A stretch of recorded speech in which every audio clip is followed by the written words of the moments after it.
3, 2, 1. Here we go!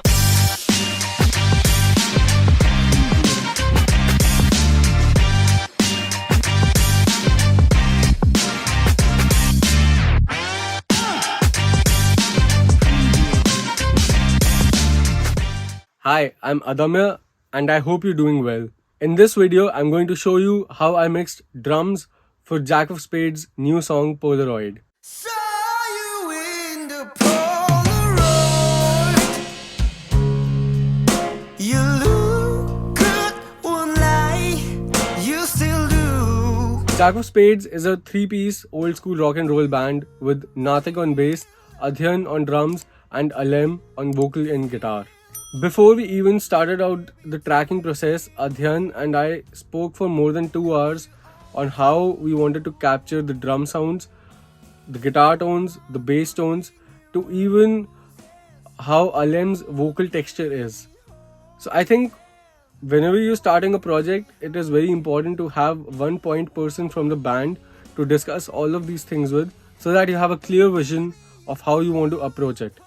So let's start the screen grab and I'll show you how I mixed the song. Let's look at how the drums sound like.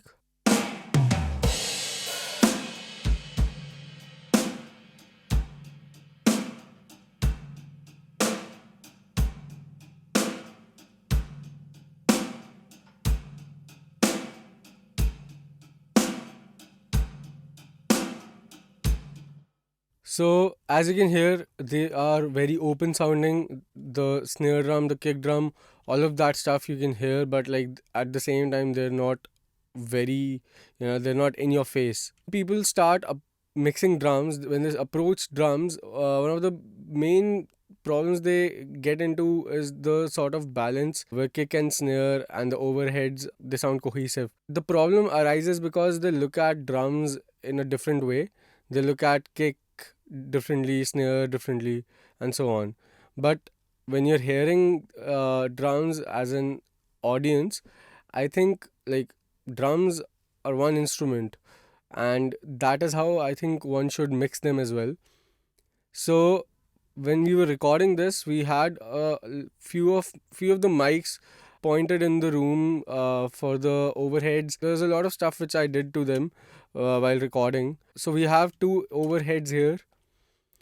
These are the bare dynamic pencil condensers. Let me just play you how they sound completely dry without any sort of effects.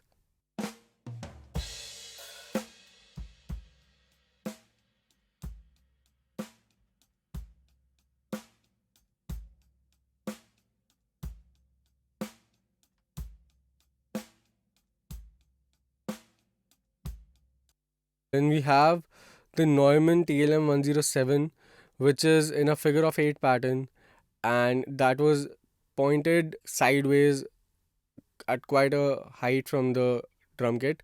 I'll add a photo if I can find it. This is what the Neumann mic sounds like.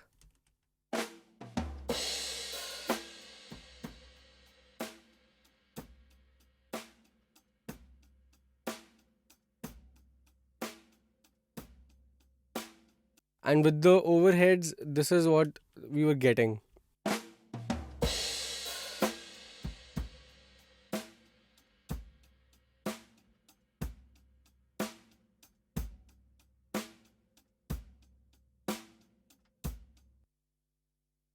So let's look at the MXL room mic which we have here. This is the 550. This is a cardioid mic and it was pointed exactly in front of the kit at a lower height so that we could get a little more low end from the kit. And even though we have some processing going on, this is what it sounds like.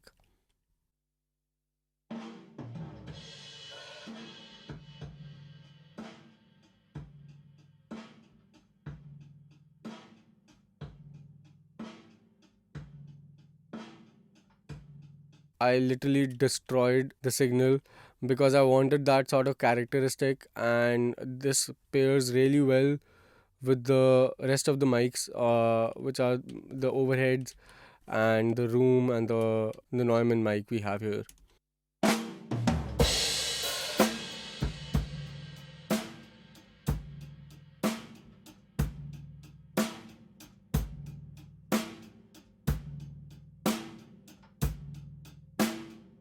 I think balance is very important. I think you should just start with that and just panning, and then, like, later on think what all effects are sort of needed to the tracks, and like, go from there. Now let's look at the processing I did to the group channels we have, to all these mics which you heard. So first of all, we have the Quick Child 670 from the Waves collection. Most probably we'll get around like 1.5 dBs of compression, but this is what it sounds like.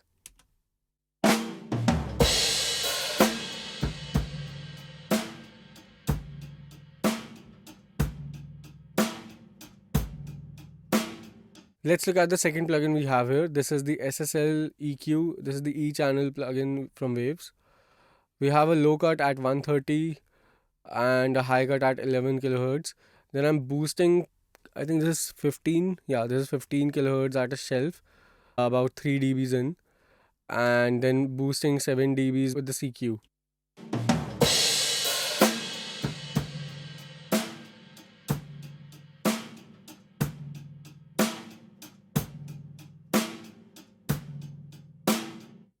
The next compressor is the Omega N. This is a plugin from Kush Audio. I really love this plugin. I got it, I think, last year. This is basically a Neve sort of transformer which they have.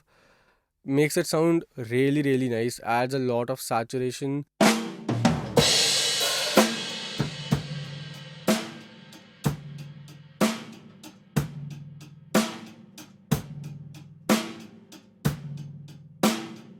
Next plugin we have here is the Fab Filter Q3, where I'm just like cutting a lot of stuff. High cut. This is at 15 kilohertz. It was just because of the air I was adding through the SSL and the Omega.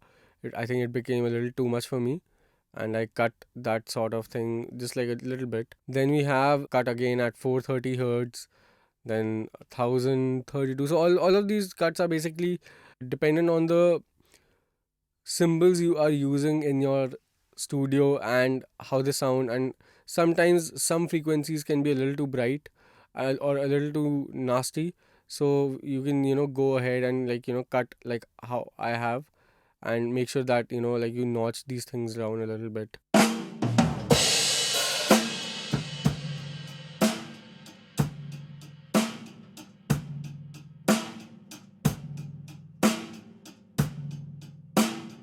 So it makes it sound very tamed. Next plugin is the Mag EQ from Plugin Alliance. Here I'm cutting a lot of stuff. I am literally cutting everything by a couple of dBs, but I'm boosting 20 kilohertz. I think just to regain the sort of air I was sort of missing from before.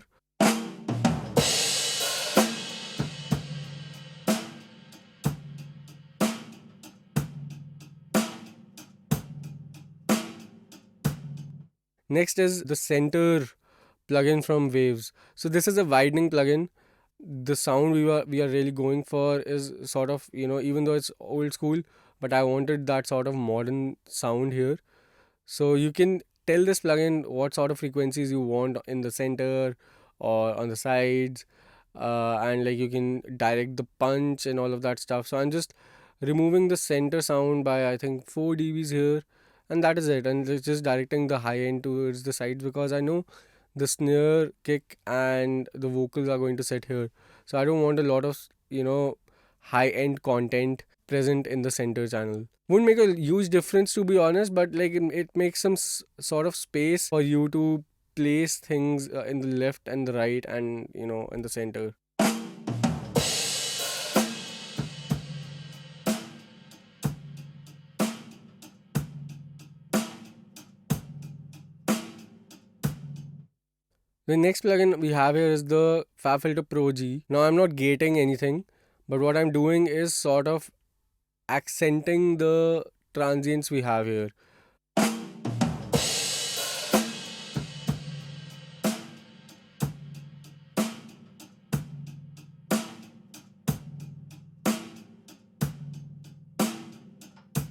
The next plugin here is the SSL compressor, where we are compressing the sound a little bit so that we get that glue sound which the bus compressor from SSL is famous for.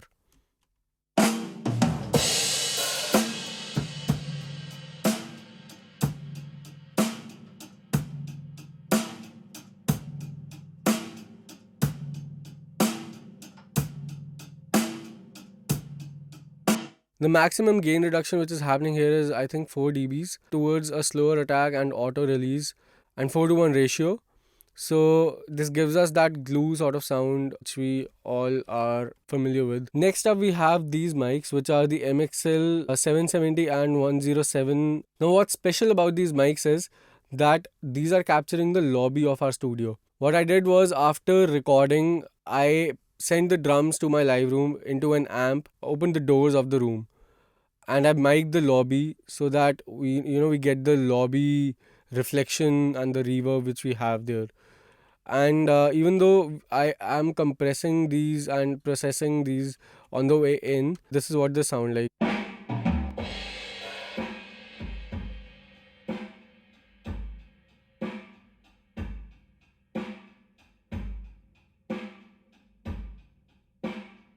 So they sound very dark, very sort of weird, but they add a very nice texture to the main overheads and the room mics which we captured, while we were recording Adyan.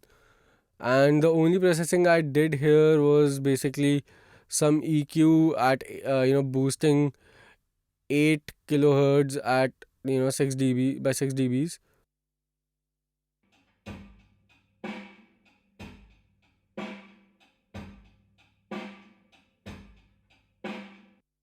And as a group, I again boosted some more 8 kilohertz by quite a lot. So yeah, this is boosting 7 dBs of 8 kilohertz. I have filters going on as well. So low cut is at 200, then we have a high cut at 5 kilohertz, and then we have a cut at 800, another cut at I think this is 450 or something, and then we are cutting a lot of 100 by a shelf sort of curve.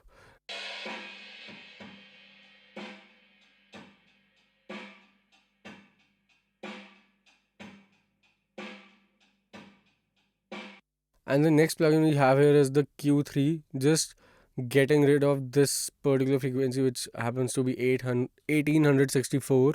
Let's move on to the closed mics. Now my approach is when I'm mixing drums, especially for this song, it was to have the overheads and the lobby mics a lot more present than the closed mics. I always treat the closed mics as reinforcements just for the transient so that it sounds punchy and it sounds full, but at the same time it just sounds very natural, like how a drum kit should sound like. Let's see how the snare sounds. So this is without any sort of processing.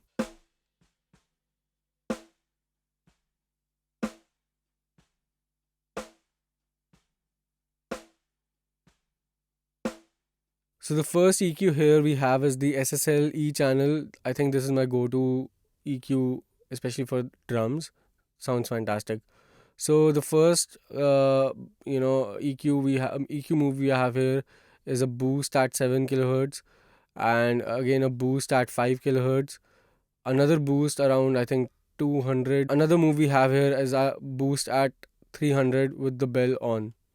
This is what it sounds like.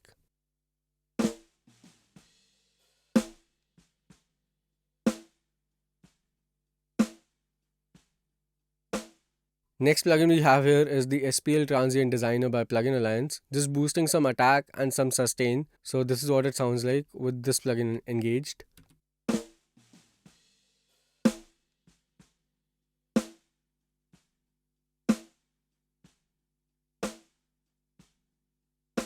The next plugin we have here is the Sheps 73 plugin. I think this is the main EQ which we have here. So first of all we have the drive section in. This adds a little bit of distortion. We are adding some 12 kilohertz by 3 dBs, boosting some 7 kilohertz, removing some 220 because I think it was becoming a little too boxy. And then we have a low cut at 160. So this is what it sounds like with this EQ engaged.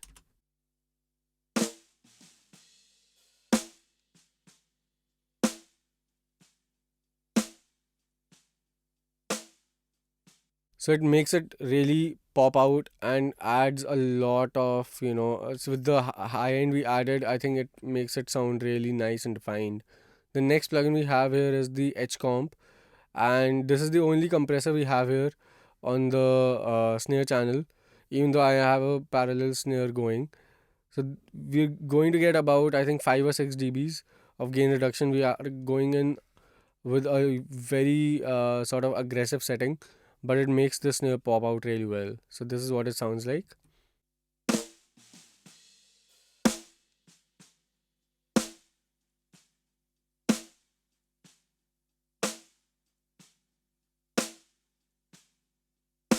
As sends, I've added a parallel channel to the snare, which is basically an EQ, which is the SSL EQ, doing similar sort of EQing here, just so that we can get that sort of clarity from the snare.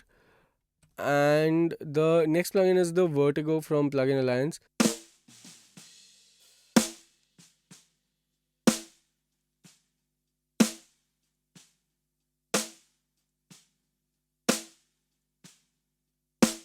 So this is the snare reverb I used.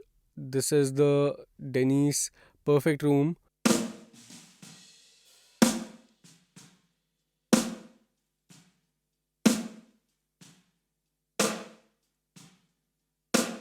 So with this reverb, I think the snare pops out really well. I think it sounds quite full. Let's look at how the kick sounds. So this is without any sort of processing done to it.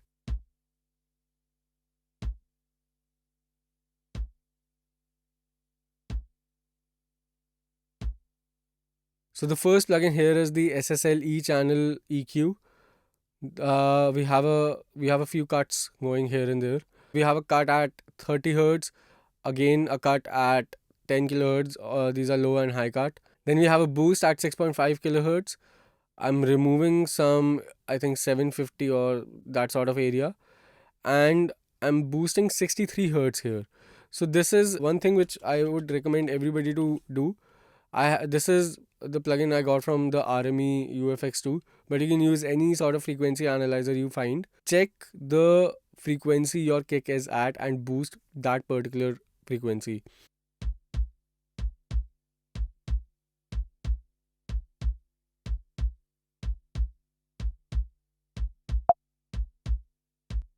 So as you can see, 63 hertz is the frequency which is the sort of tuning and the frequency range which the kick was tuned at. The next plugin we have here is the SPL Transient Designer. So I'm boosting some attack here and removing the sustain because I wanted the kick to be a little more snappy and a little bit in your face. So this is what it sounds like.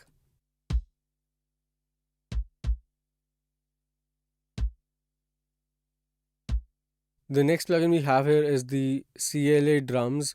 So we are on kick setting. I am removing some roof, which is the sort of high mid area which I wasn't liking in the kick. I'm compressing it with the spank setting and adding a touch of reverb on the studio setting. This is what it sounds like.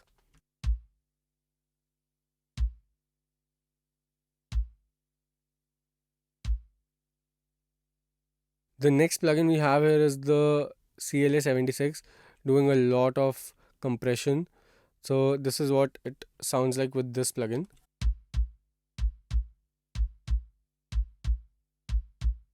So we have a little towards faster attack. We have, like, I think this is at around 5 or something, and we have a very slow release. So the knobs work differently on the 76 model, and we have about 5 dBs of compression going on. So this makes sure that the kick has very less dynamics, and it is very in, like, quite in your face. The next plugin is the Vitamin from Waves. So again, just adding some low end, some low mids, just a little bit of high end. This is what it sounds like with this plugin.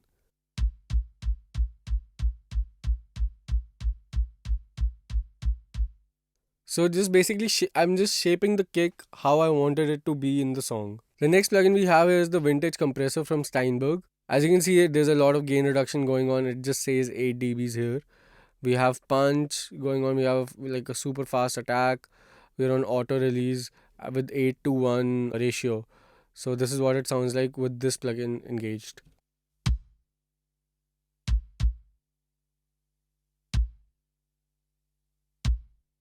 And just as a send, we have one send going on here, which is the kick reverb, which is Denny's perfect room.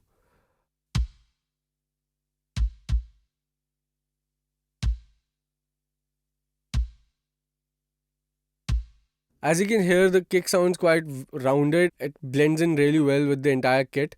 Let's look at toms, and then I'll play you what the entire kit sounds like with the entire thing mixed. So Adhyan has a two tom setup where he uses the second rack tom as his only rack tom, and we have a floor tom. So the kit we used was the Tama Superstar Classic, which is an all maple kit. This is what the toms sound like without any sort of processing. And this is what the floor tom sounds like.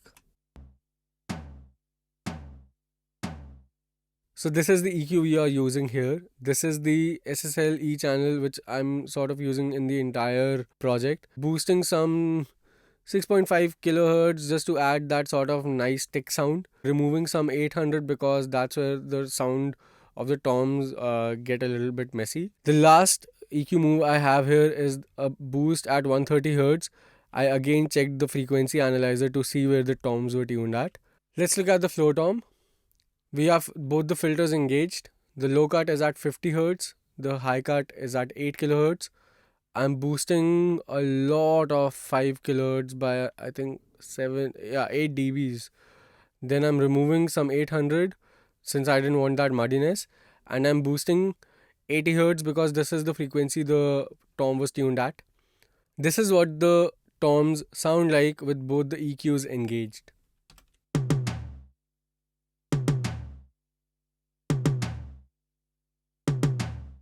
And then there's a lot of group processing going on. First we have the CLA drums again on tom setting, boosting some sub again. Then I think so the treble is off. I think I might not have liked the sound. Then I'm compressing it with the wall setting.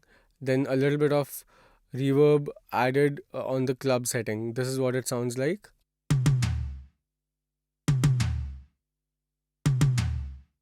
Then next up is the UAD2A LA2A. I really like this compressor. I wanted to compress the toms.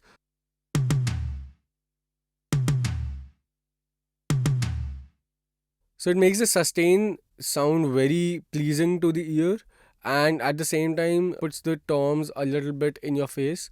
Next up is the Sheps 73 plugin. There's a lot of EQ moves which I've done here as well. So I'm removing some 12 kHz, adding some 4 kHz here, and adding 110 by 2 dBs, and I have the high pass filter engaged at 80 Hz. This is what it sounds like with this plugin engaged.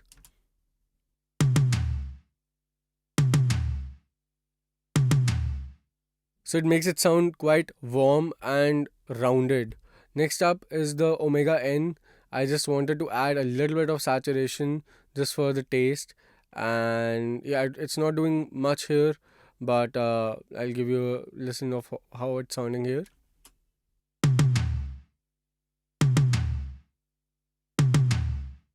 Last plugin we have is the standard clip from Sir Audio Tools, and this is what it sounds like.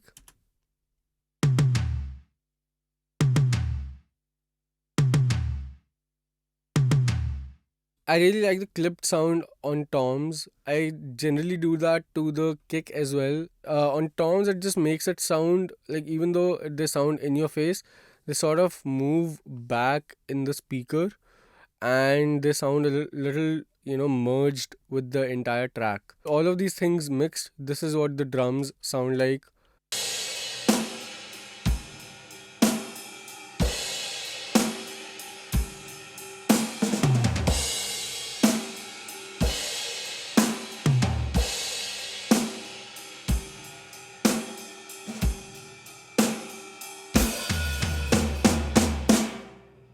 I hope you liked this video and I hope you learned something. Please let me know your thoughts in the comments and I'll see you in the next one.